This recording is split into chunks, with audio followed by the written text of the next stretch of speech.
Hello and welcome sa topic natin for today, which is free body diagram.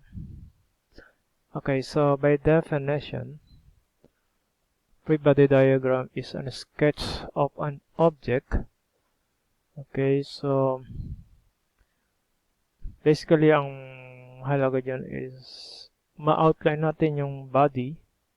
Okay, kaya nga free body diagram kasi pinalaya mo siya. Okay, so pinalaya mo. And then, ipoportray natin yung mga forces involved. So in this example, ayan, dito sa figure na to makikita natin. So increase natin yung, ayan, ano makikita mo. So this is a box and a table on the floor. So itong si table, meron siyang bigat, di ba? Na in-exert dito kay table. So siyempre si table, para magkaroon ng equilibrium, hindi gumalaw, kailangan niya mag-exert ng force opposite and equal. Okay? So, same thing din sa table, saka si box, nag-exert siya ng force dito kay floor. So, anong gagawin ni floor? So, kailangan niya mag-resist with, which is equal dun sa force exerted by the box and the table. So, ganun ang concept ng free body diagram. Okay, so here, sasabihin dyan, what are the forces involved? Usually, ang forces natin is ginagawa natin siya as arrow. Okay, so arrow. Kasi yun nga, the arrow represent the magnitude and the direction of the force. So, ano yung dapat natin i-include? Okay, so what to include? So, basically, ang kailangan natin dyan is yung outline of the body. Okay? Hindi mo kailangan i-drawing ng detalyado ulit. Basta yung outline, mahalaga yun. Kasi iba pa yung internal details. So, it's another story. Okay, so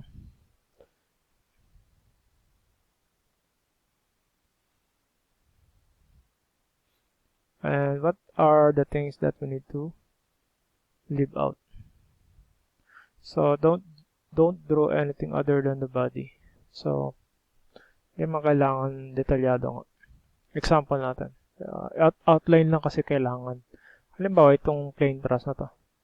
So, this plane thrust is usually in most problem, negligible yung kanyang weight. Tapos, meron siyang support na pin support dito sa A at roller support sa B. So, ang equivalent niyan sa free body diagram ay dalawang arrow. Okay, yung sa roller naman, single arrow lang. Tapos, kopyahin mo lang yung external force. Sa cantilever beam naman, meron tayong fixed or solid support dito. So, magkakaroon tayo ng resistance. Ayan, may moment resistance siya. And then, axial resistance, saka yung vertical resistance. So, dito, sa case na to, meron tayong mass ng beam natin. Okay, this one naman is naka-pin dito sa B. Sa A naman ay nakapatong siya. So, meron tayong normal force dito sa point A. At dalawa forces sa point B. And then, sa number 4, ito, kinapir lang yung outline, tapos yung mga support conditions. So, you have roller, so vertical, tapos sa B, meron dalawa kasi pinned, tapos may weight. Okay, so that is W equals M times G. Ayan, so those were some of the example, and makikita mo dito. Sa circle naman, kung saan nagkaroon ng contact. Yan, may mga force dyan. Okay. Ganon din dito. May force dyan. Then dito, frictionless. So, walang force na nagre-resist para siya ay bumaba. Then, this one naman is nakadepende dun sa projection ng may projection siya, may guide. So, sinusundan niya lang yan. And then, ito naman may parang pressure dito, So, itong pressure na to is pwede siyang ma-represent lang ng isang resultant R. And then dito, yan, sa contact. Then ito, sa contact din, and yung gravity. So, how to draw a free body diagram? Isolate the body.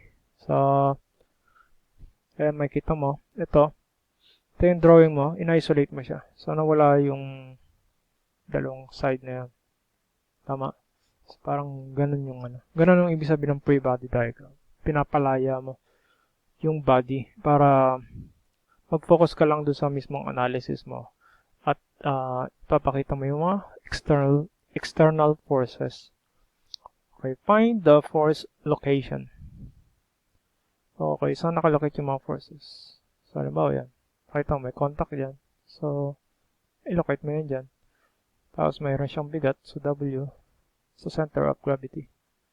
Line of actions. So, yan yung mga line of actions. Makikita mo yung mga dash. Dito rin. Yan, may mga dash. Line of action ang tawag natin dyan. Okay, then, direction of the forces. Okay, so saan ba nakatutok yung forces natin? So, yan, makikita mo. Sinusundan niya lang yung mga line of action din. Okay. Okay, so, sample tayo. A wheelbarrow.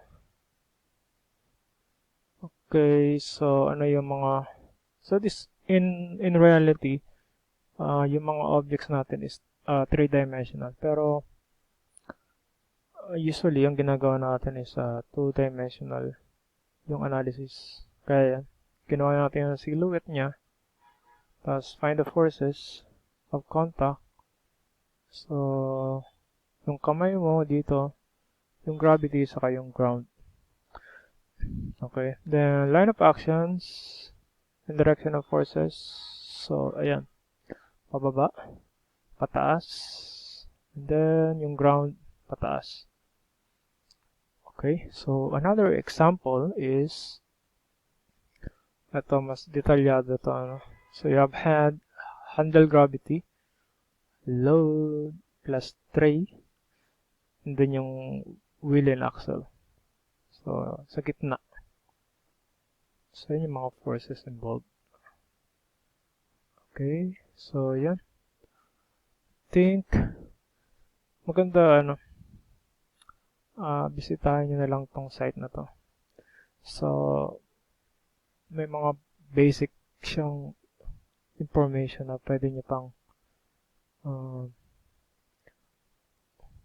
mabigyan ng pansin.